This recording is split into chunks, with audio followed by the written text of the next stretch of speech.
आपके पास कितना बड़ा आंकड़ा है जो पेंशन कटी है कोई आंकड़ा? लोग कह रहे हैं ये सुनी सुनाई कह रहे हैं ना आप भी।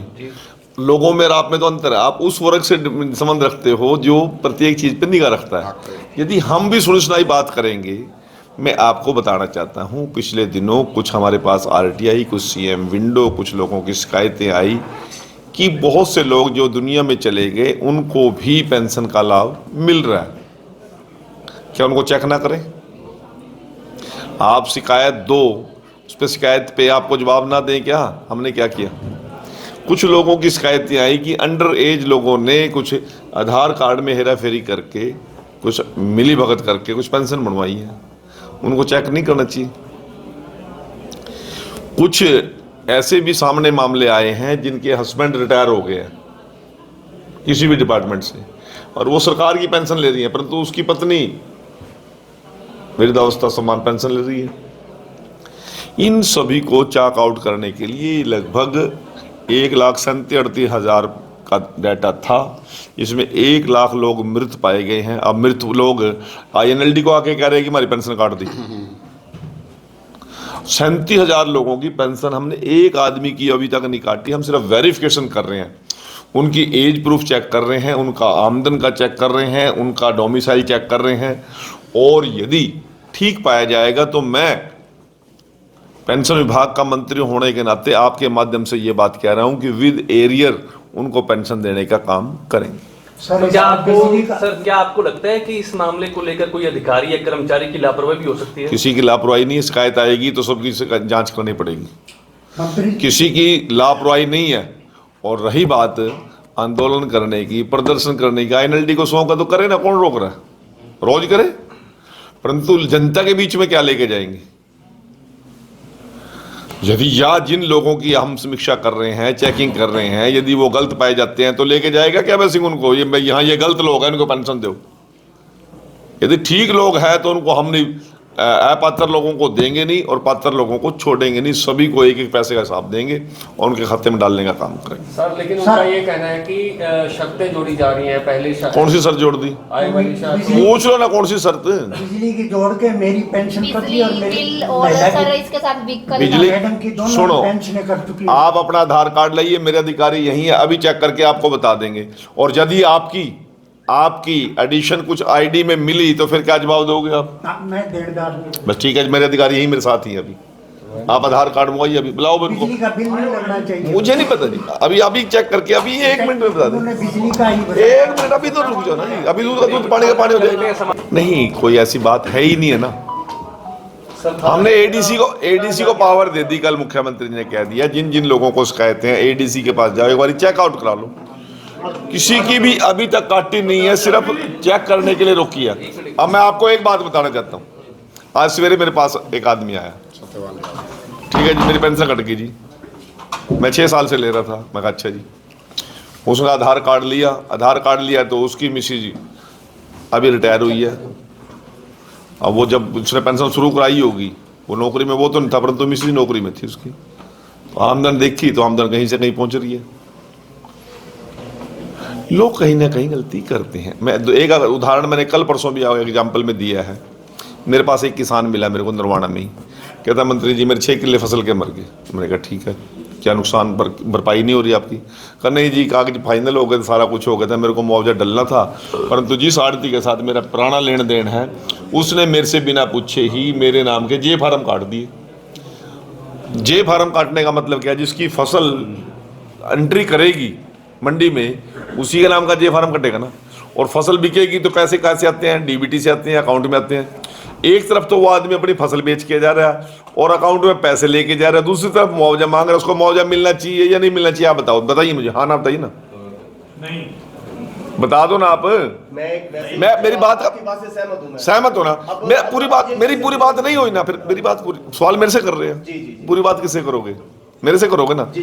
मैं यही कह रहा हूँ, कई बार जाने अनजाने में कुछ लोग, हमारे पास ऐसे केस आए हैं, उन्होंने इनकम टैक्स, बेटे ने भर दी इनकम टैक्स रिटर्न, बाप के नाम पे आईडी इकट्ठी थी, भर दी, क्या करें? गलती तो उन्होंने करी ना जी। दूसरी बात, एक आदमी के नाम पे जीएसटी चल रही है, जीएसटी का अकाउंट चल रहा है उसके नाम से, बढ़िया कारोबार है गारमेंट्स का, तो पैसे आ रहे हैं, जा रहे हैं, ट्रांजैक्शन हो रही है, तो फिर क्या करें?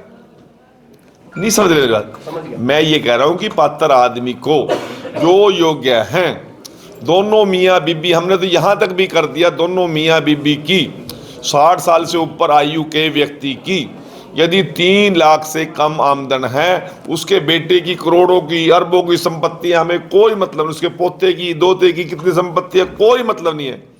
केवल दोनों मियाँ बीबी की जिनकी 3 लाख रुपए वार्षिक आय है, उसको हम पेंशन का लाभ देंगे। कांग्रेस के राज में तो 2 लाख रुपए पे थी पेंशन, उससे पहले 50,000 भी थी। इंडियन नेशनल लोकदल के दम पे 10,000 रुपए वार्षिक आमदन को केवल पेंशन मिलती थी, उससे ऊपर वाले को नहीं मिलती थी। मनोहर लाल जी ने 2023 के अंदर इसको 3 लाख की रेंज पर लेकर गए हैं। और यदि 3 लाख जिस परिवार की आमदन है, दोनों मियाँ बीबी की, दोनों मियाँ बीबी की बात कर रहा हूं मैं, और उनकी महीने की आमदन कितनी हुई जी? 25,000 रुपये। और यदि वो 25,000 में भी गुजारा नहीं कर सकते, फिर 3,000 में कर लेंगे। अरे कहीं लिमिटेशन तो लेनी पड़ेगी ना, किसी स्लैब पे तो जाकर रुकना पड़ेगा ना। या खजाने को लुटाने की को नायब सिंह सैनी को जिम्मेवारी थोड़ी दी है, कृष्ण बेदी को जिम्मेवारी थोड़ी दी है, किसी को भी जिम्मेवारी दी है। सरकारें कानून के आदेश से चलती हैं, सिस्टम से चलती हैं, कहीं ना कहीं सिस्टम तो अडॉप्ट करना ही पड़ेगा। या फिर इंडियन नेशनल लोकदल ये लिख के दे कि हम बजट का प्रोविजन कर रहे हैं, जितने भी 48 साल के, 45 साल के जो ओल्ड एज पेंशन लेना चाहे दे दो, पैसे का जुगाड़ मैं कर दूंगा। केवल चल दिए प्रदर्शन करने के लिए। अरे प्रदर्शन करने का कोई कारण तो हो ना।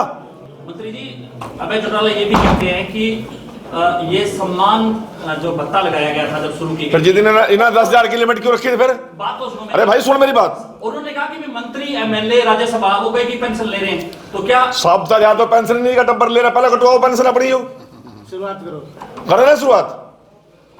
क्यों ले रहे हैं ये? सबसे ज्यादा पेंशन किसका परिवार ले रहा है? पहले अपने घर से शुरुआत करें। मैं ये बात कह रहा हूं, जब इंडियन नेशनल लोकदल की गवर्नमेंट थी तब भी 10,000 रुपए से ऊपर, 10,000 से ऊपर फैमिली इनकम जिनकी थी उनको पेंशन नहीं दे रहे थे ये लोग। आज कह रहे हैं कि हमने तो पेंशन दे दी। आपने मैं दोबारा फिर कह रहा हूं कि इनके टाइम में 10,000 रुपए वार्षिक आमदन पे पेंशन मिलती थी, जब पेंशन 100 रुपए थी। जब भजन लाल जी की गवर्नमेंट आई 91 में, तब भी 10,000 रुपए पेंशन थी, लिमिट थी। फिर हुड्डा की सरकार आई, लोकदल बीच में रह के चली गई, तब भी 10,000 रुपए की लिमिट थी। फिर हुड्डा जी की सरकार 2011-12 में उन्होंने 9-10 में लोकसभा विधानसभा चुनाव से पहले 50,000 की लिमिट करी। फिर हुड्डा जी ने 2013-14 में 2 लाख की करी, और मनोहर लाल जी ने 22-23 में 3 लाख की रेंज लेके गए हैं। और उसमें साथ में ये शर्त जोड़ दी, इसमें परिवार की आमदन नहीं जुड़ेगी, केवल मियाँ बीबी की आमदन जुड़ेगी। यदि आप दोनों मियाँ बीबी 60 साल के होने के बाद भी यदि 3 लाख से ऊपर आमदन ले रहे हैं तो उनको पेंशन क्यों? दूसरी बात, बस का पास हम दे रहे हैं, हैप्पी कार्ड दे रहे हैं, 70 साल के बुजुर्गों को फ्री इलाज का हमने आयुष्मान कार्ड घर बैठ के बना के दे दिया, 100 यूनिट तक की बिजली का माफी कर दी, किसी का कोई पैसा नहीं लेंगे हम। हर प्रकार की सुविधाएं उनको देने का काम कर रहे हैं। परंतु गरीब आदमी की चीज पे कोई ब्योंत वाला आदमी या गुंजाइश वाला आदमी क्यों डाका डाले भाई? कौन देगा सर्टिफिकेट?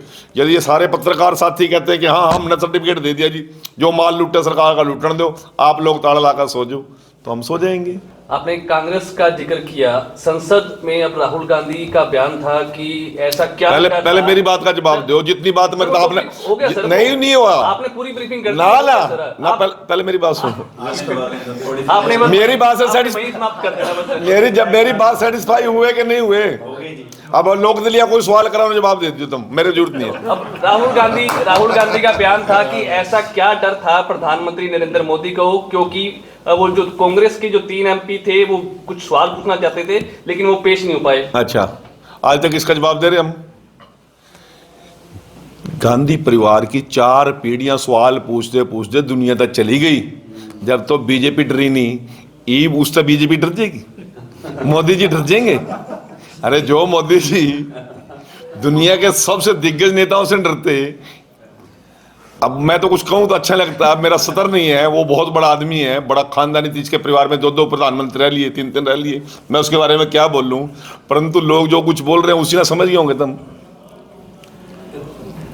अरे भाई हमें डर किस बात का? वो फोर्स कांड करें, वो जीप कांड करें वो, कोयला कांड करें वो, चीनी कांड करें वो, विदेशी शक्तियों के हाथ में खेल लें वो, देश के सैनिकों पर डाउट करें वो, पाकिस्तानी आतंकवादियों को हमारी सरकार आने के बाद हम उनको छोड़ देंगे, करोड़ करोड़ रुपए मुआवजा देंगे, ये बोल लें वो, किसान को अपमानित करें वो। कर डर गया मोदी। मोदी क्यों डर गया भाई? 4 पीढ़ियां चली गई कांग्रेस की, हमें कोसते कोसते आज तक तो वहीं है और बढ़ रहे हैं, पूरी दुनिया में है। और वो कांग्रेस सिकुड़ते सिकुड़ते कहाँ आ गई, आज 100 के आंकड़े पे भी नहीं है, 99 पे रुक गए। और अगर ये जिस प्रकार की एक्टिविटी वो पार्लियामेंट में और पार्लियामेंट के बाहर कर रहा है, अगली बार इतने भी नहीं आते, लिख कर ले लो। लगातार आपके मुख्यमंत्री नायब सिंह सैनी पर हमला किया जा रहा है कि डमी हैं, कुछ नहीं कर सकते हरियाणा में। भाई जिन हमला तो वो करे जिन्हें वोट दे रखी हो, जिन्होंने वोट दे रखी, मैं तो बहुत लाड कर नायब सिंह सैनी, सारा दिन मुस्कुराता, फिर रात के 2:30 बजे भी जागता, फिर खूब लोगों से मिलता है और खूब जनता खुश है। डमी तो वो हैं जिनका घर का भी बिगड़ रहा है।